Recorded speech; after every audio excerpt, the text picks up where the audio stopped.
วัสดีค่ะเด็กๆที่น่ารักทุกคนกลับมาพบกับครูต่ายอีกแล้วนะคะสัปดาห์นี้ค่ะเด็กๆเราเรียนหน่วยกลางวันกลางคืนค่ะ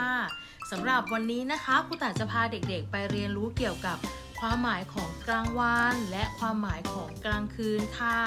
ไม่พลาดเลยนะคะวันนี้จะมีหนังสือภาพป๊อปอัพดีให้มาเด็กๆให้มาได้เรียนรู้กันเลยนะคะเด็กๆแล้วนอกจากนั้นนะคะจะมีคำศัพท์ภาษาอังกฤษมาฝากเด็กๆด้วยเด็กๆพร้อมกันหรือยังคะถ้าพร้อมแล้วเตรียมตัวตั้งใจฟังแล้วก็ตั้งใจดูค่ะไปชมกันเลยนะคะค่ะก่อนอื่นเรามาเรียนรู้คำศัพท์ภาษาอังกฤษกันก่อนเลยนะคะเด็กๆมาเริ่มที่คำที่1ค่ะ MOON moon พระจันทร์ค่ะออกเสียงตามครูต่ายด้วยนะคะ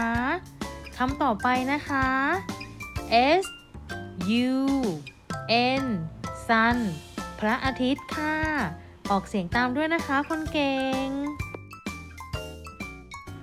และต่อไปเรามาเรียนรู้ความหมายของกลางวันและกลางคืนกันนะคะเด็กๆไปฟังกันเลยค่ะ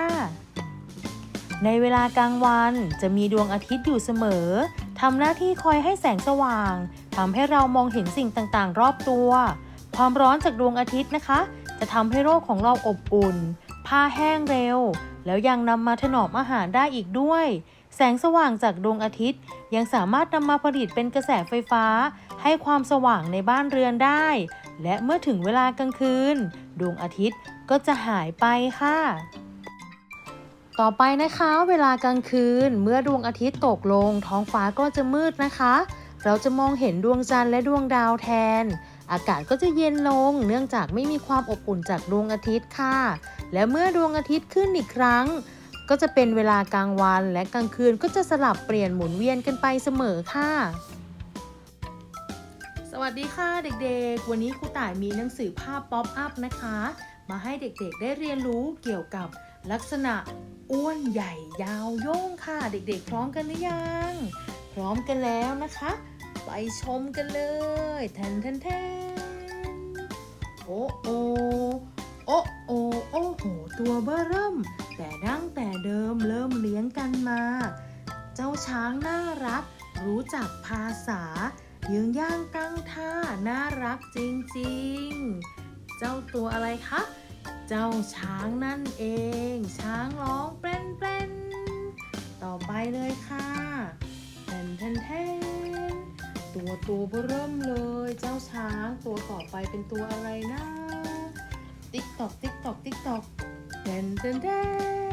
โอ้โหใหญ่โตกว่าใครว่ายน้ำก็ได้อยู่ในทะเลวานใหญ่พ่นน้ำชุ่มฉ่ำฮาเฮเจ้าแห่งทะเลไม่เกเรใครเจ้าอะไรคะเจ้าวานตัวโตนั่นเองพ่นน้ำได้ด้วยเห็นไหมคะโอ้โหตัวใหญ่มากเลยต่อไปตัวอะไรนะแทนโอ้อาหาตัวยาวน่ากลัวจากหางถึงหัวตัวยาวหลายวา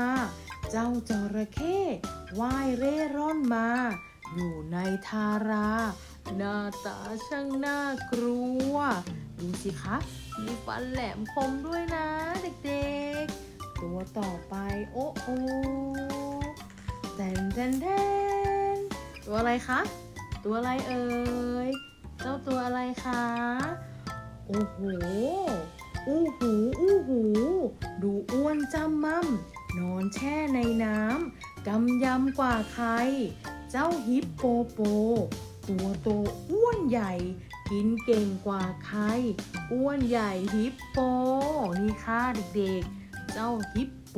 ตัวอ้วนใหญ่เลยจำม่ำเลยค่ะตัวต่อไปแตนจึ๊บโอ้ตัวอะไรคะเด็กๆดูสิคอยาวเจ้ายีราฟนั่นเองค่ะเด็กๆโอลาลาสีขาเดินมาตัวโยงนักหนาต้องแหงนหน้ามองยีราฟขายาวคอยาวคอยจ้องเมียงมอง จ้องน้องขายาว เห็นไหมคะ คอก็ยาวขาก็ยาวตัวสูงเลยเห็นไหมคะเจ้ายีราฟนั่นเองค่ะเด็กๆวันนี้จบแล้วนะคะเด็กๆอ้วนใหญ่ยาวโย่งไปแล้วนะคะบ๊ายบาย